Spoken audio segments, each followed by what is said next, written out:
అనుకున్నంత అయ్యింది. ఎన్నికలు అయిపోయాయి. టీడీపీ కూటమి ప్రభుత్వం అధికారంలోకి వచ్చి 6 నెలలు అయ్యాయి కదా. మరింకేం ఉంటుంది?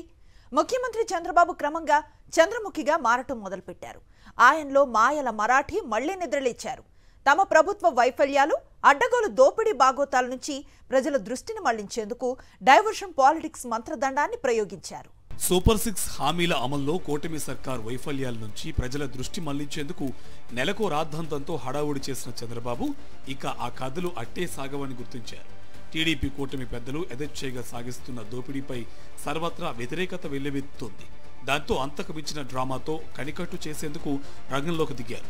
అందులో భాగంగానే జనసేనలోని తన కోవర్ట్ నాదెండ్ల మనోహర్ ద్వారా ఉప ముఖ్యమంత్రి పవన్ కళ్యాణ్తో కాకినాడ తీరంలో డైవర్షన్ సినిమాకు క్లాప్ కొట్టారు. అసత్య ఆరోపణలతో డైలాగులు, సీన్కు సంబంధం లేని ఓవర్ యాక్షన్, కృతంగా సాగిన రాజకీయ ఎపిసోడ్తో ప్రజల్ని తప్పుదారి పట్టించేందుకు ఎత్తించారు. కానీ చంద్రబాబు స్క్రిప్ట్ వర్కౌట్ కాలేదు. డైవర్షన్ పాలిటిక్స్ సినిమా బాక్సాఫీస్ వద్ద బోల్తా కొట్టింది. ఓవైపు రైతుల నుంచి ధాన్యం కొనుగోలులో ప్రభుత్వ వైఫల్యం, మరోవైపు మిల్లర్ల నుంచి తమ భారీ కమిషన్ల భోగోతం నుంచి ప్రజల దృష్టి మళ్లించేందుకు ప్రభుత్వ పెద్దలు బియ్యం డ్రామాకు తెరతీశారు. ధాన్యం కొనుగోలుపై కూటమి ప్రభుత్వం పూర్తిగా చేతులెత్తేయడంతో అన్నదాతలు తీవ్ర ఆగ్రహావేశాలు వ్యక్తం చేస్తున్నారు. వర్షాలకు ధాన్యం తడిసి ముద్దయిపోయినా ప్రభుత్వం కనీసం గోనె సంచులు కూడా సరఫరా చేయలేకపోయింది. వీటి నుంచి ప్రజల దృష్టి మళ్లించేందుకే టీడీపీ పెద్దలు కాకినాడ పోర్టు వద్ద బియ్యం డ్రామాకు తెరతీశారన్నది స్పష్టమవుతుంది. క్షేత్రస్థాయిలో రేషన్ బియ్యం మాఫియాను అడ్డుకోకుండా కస్టమ్స్, సిఐఎస్ఎఫ్ ఆధ్వర్యంలో ఉండే కాకినాడ యాంకరేజ్ పోర్టు వద్ద డిప్యూటీ సీఎం పవన్ కళ్యాణ్, మంత్రి నాదెండ్ల మనోహర్ రాజకీయ రాద్ధాంతం చేయడం విడ్డూరంగా ఉంది.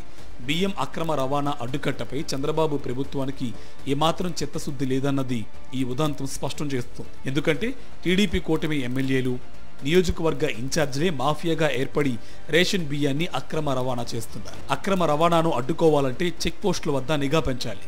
అధికారుల సహకారంతో రేషన్ బియ్యాన్ని అక్రమ రవాణా చేస్తున్న టీడీపీ కూటమి ఎమ్మెల్యేలపై కేసులు నమోదు చేయాలి. కానీ చంద్రబాబు ప్రభుత్వం చెక్ పోస్టుల వద్ద తలుపులు బార్లా తెరిచి మరీ రేషన్ బియ్యం అక్రమ రవాణాకు సహకరిస్తుంది. అక్రమ రవాణాను అడ్డుకోవాల్సింది రవాణా, హోం, పౌర సరఫరాలు, విజిలెన్స్ శాఖలే. అక్రమ రవాణా సాగుతుంది అంటే అందుకు ఆ శాఖల మంత్రులు బాధ్యత వహించాలి. రేషన్ బియ్యం అక్రమ రవాణా సాగుతుందంటే అందుకు పౌర సరఫరాల శాఖ మంత్రిగా ఉన్న నాదెండ్ల మనోహర్ బాధ్యత వహించాలి. మరి పవన్ కళ్యాణ్ తన పార్టీకి చెందిన మంత్రి నాదెండ్లను నిలదీయకుండా కాకినాడ వద్ద సముద్రంలోకి వెళ్లి హడావిడి చేయడం వెనుక లోగుట్టు ఏంటి? పోర్టులను కేంద్ర షిప్పింగ్ శాఖ, కస్టమ్స్ శాఖ పర్యవేక్షిస్తాయి. సిఐఎస్ఎఫ్ భద్రత కల్పిస్తూ పవన్ కళ్యాణ్, మనోహర్ కాకినాడ యాంకరేజ్ పోర్టు వద్దకు వెళ్లి ఆ అధికారులపై ఆగ్రహం వ్యక్తం చేయడం వెనుక మతలబేంటి?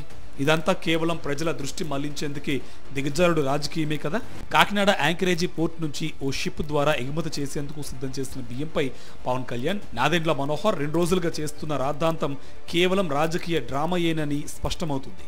రేషన్ బియ్యాన్ని అక్రమంగా విదేశాలకు రవాణా చేస్తున్నారని వారిద్దరూ మీడియా కెమెరాలను వెంటబెట్టుకుని వెళ్లి చేసిన రాద్ధాంతం హాస్యాస్పదంగా మారింది. ఆ షిప్లో రవాణా చేసేందుకు సిద్ధం చేసిన బియ్యం అసలు రేషన్ బియ్యం అని ఎవరు చెప్పారు? మంత్రులుగా ఉన్న పవన్ కళ్యాణ్, మనోహర్కు ఆ మాత్రం అవగాహన లేకపోవడం ఏంటన్నది ప్రశ్నార్థకరంగా మారింది. రేషన్ బియ్యాన్ని అక్రమంగా రవాణా చేస్తుంటే కలెక్టర్, జాయింట్ కలెక్టర్ వెంటనే వాటి శాంపిల్స్ సేకరించి పరీక్షలకు పంపాలి. అవి రేషన్ బియ్యమా, మార్కెట్లో అందుబాటులో ఉన్న బియ్యమా అన్నది పరీక్షించి నిర్ధారించాలి. కానీ కాకినాడ జిల్లా కలెక్టర్ షాన్ మోహన్ గాని, జాయింట్ కలెక్టర్ రాజీవ్ మీనా గాని ఆ బియ్యం శాంపిల్స్ను పరీక్షల నిమిత్తం పంపనే లేదు. పౌర సరఫరాల శాఖ అధికారులను వెంటబెట్టుకుని కలెక్టర్ బుధవారం ఆ షిప్లోకి వెళ్లి బియ్యాన్ని చూసి వచ్చారు. కానీ వాటి శాంపిల్స్ను పరీక్షల నిమిత్తం పంపలేదు. షిప్లో ఉన్నవి రేషన్ బియ్యం అని ప్రభుత్వం అధికారికంగా ప్రకటించడం లేదు.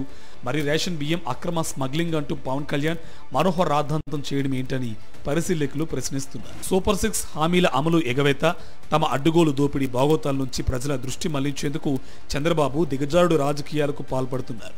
అధికారంలోకి వచ్చి 6 నెలలు అవుతున్న ఎన్నికల హామీలను అమలు చేయడంలో కూటమి ప్రభుత్వం పూర్తిగా విఫలమైంది. దీనిపై నిలదీస్తున్న ప్రజలను తప్పుదారి పట్టించేందుకు చంద్రబాబు రకరకాల డైవర్షన్ పాలిటిక్స్కు పాల్పడుతున్నారు. అయితే ఎల్లకాలం డైవర్షన్ పాలిటిక్స్తో మభ్యపెట్టలేమని గుర్తించడంతో తాజాగా బియ్యం డ్రామాకు తెరతీశారు. కూటమి పెద్దలు యథేచ్ఛగా సాగిస్తున్న దోపిడీ పట్ల ప్రజల్లో తీవ్ర వ్యతిరేకత వ్యక్తమవుతుంది. టీడీపీ మద్యం సిండికేట్ దోపిడీకి ప్రభుత్వమే రాచిబాట వేసింది. ఇతరులు ఎవరూ టెండర్లు దాఖలు చేయకుండా పోలీసులతో బెదిరించి మరీ టీడీపీ సిండికేట్ సభ్యులు ఏకపక్షంగా మద్యం దుకాణాలు దక్కించుకున్నారు. అనంతరం వీధి వీధిన వాడవాడలా బెల్ట్ దుకాణాలు నెలకొల్పి దోపిడీకి పాల్పడుతున్నారు. కాకినాడ పోర్ట్ స్మగ్లింగ్ డెన్ గా మారిందంటూ పవన్ కళ్యాణ్, నాదెండ్ల మనోహర్ ఉద్దేశపూర్వకంగానే దుష్ప్రచారం చేశారు. కాకినాడ పోర్ట్ను అరబిందో సంస్థ దక్కించుకున్నప్పటి నుంచే రేషన్ బియ్యం అక్రమ రవాణా హెచ్చుమీరుతోందని అసత్య ఆరోపణలతో ప్రజల్ని తప్పుదారి పట్టించేందుకు యత్నించారు. వారిద్దరూ బాధ్యతాయుతమైన మంత్రులుగా ఉంటూ కాకినాడ పోర్ట్, కాకినాడ యాంకరేజ్ పోర్టుల మధ్య తేడాను గుర్తించలేని అజ్ఞానంలో ఉండటం విస్మయపరుస్తుంది. కాకినాడ పోర్టు వేరు, కాకినాడ యాంకరేజ్ పోర్టు వేరు. కాకినాడ యాంకరేజ్ పోర్టు నుంచి బియ్యాన్ని విదేశాలకు ఎగుమతి చేస్తారు. ఆ యాంకరేజ్ పోర్టు రాష్ట్ర ప్రభుత్వ ఆధీనంలోనే ఉంది. మరి ఆ పోర్టు నుంచి స్మగ్లింగ్ జరిగితే అందుకు రాష్ట్ర ప్రభుత్వానిదే బాధ్యత కదా. మరి పవన్ కళ్యాణ్, మనోహర్ ఎవరిని నిలదీయాలి? రాష్ట్ర ప్రభుత్వానికి నేతృత్వం వహిస్తున్న ముఖ్యమంత్రి చంద్రబాబును నిలదీయాలి కదా. ఆ ప్రభుత్వంలో మంత్రులుగా ఉన్న వారిద్దరూ కూడా బాధ్యత వహించాలి. అందుకు విరుద్ధంగా కాకినాడ పోర్టును నిర్వహిస్తున్న అరబిందో సంస్థను ప్రశ్నించడం వారి అజ్ఞానమా లేక రాజకీయ కుట్ర అనుకోవాలా? కాకినాడ డీప్ వాటర్ పోర్టును ప్రమోటర్ కేవీ రావు నుంచి అరబిందో సంస్థ కొన్నేళ్ల క్రితం కొనుగోలు చేసింది. అది 2 ప్రైవేట్ సంస్థల మధ్య జరిగిన అమ్మకం, కొనుగోలు లావాదేవీ. కాకినాడ డీప్ వాటర్ పోర్ట్ యాజమాన్యం మార్పిడి చట్టబద్ధంగా సాగిన ప్రైవేట్ వ్యవహారం. దాంతో వైఎస్ఆర్సీపీ ప్రభుత్వానికి ఎలాంటి సంబంధం లేదు. కానీ ఆ అంశాన్ని వక్రీకరిస్తూ టీడీపీ కూటమి పెద్దలు అసత్య ఆరోపణలు చేస్తూ ప్రజల్ని తప్పుదారి పట్టించేందుకు యత్నించడం విడ్డూరంగా ఉంది. లాభాల్లో ఉన్న కాకినాడ డీప్ వాటర్ పోర్ట్ను 1999లో అప్పటి ముఖ్యమంత్రి చంద్రబాబే ప్రైవేటు పరం చేశారు.